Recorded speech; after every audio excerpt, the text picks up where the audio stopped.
Magandang hapon mga kabay. So ito yung pangalawang repair ko sa 39499 liter B.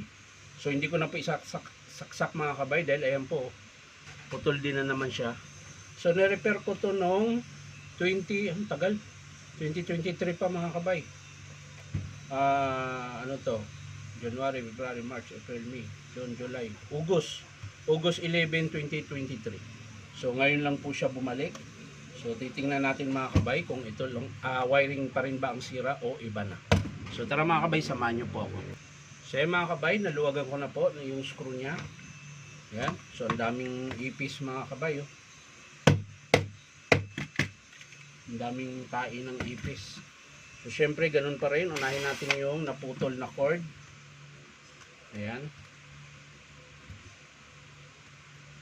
So sana ito lang din ang sira. Ayan po, putol po. Ayan, isa lang po yung putol. So, kakatingin na natin dito. Ayan. Gawa tayo ng panibago.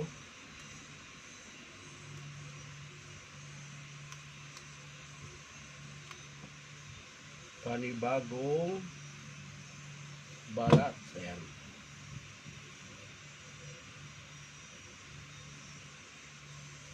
So mga kabay, kakabit po natin dito sa kanyang terminal. Ayan.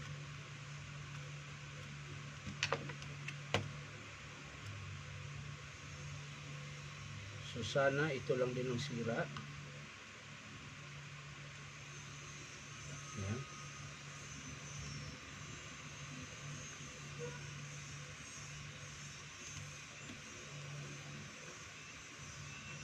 Ayan. So ayos na mga kabay.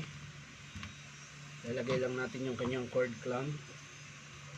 Ayan, ayos lang natin. Para matesting na po natin.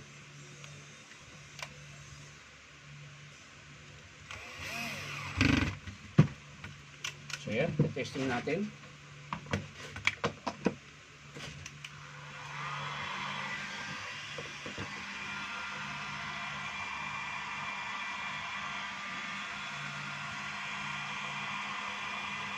Oho.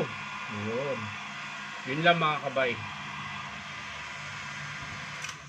Wala po siyang binubugang apoy. So ibig sabihin, may iba pa siyang sira. So titingnan natin sa loob. Itong pinaka pinaka element. Ayan. So bubuksan ko muna mga kabay. So yan mga kabay. Nabuksan ko na po yung element niya. So may putol din po dito sa element. Tapos yung PCB board niya mga kabay, meron pong dalawang piyesa na pumutok. Ayan. Dalawa po. So isang buo naman po yan. So i-estimate ko po yan ng PCB board tsaka element.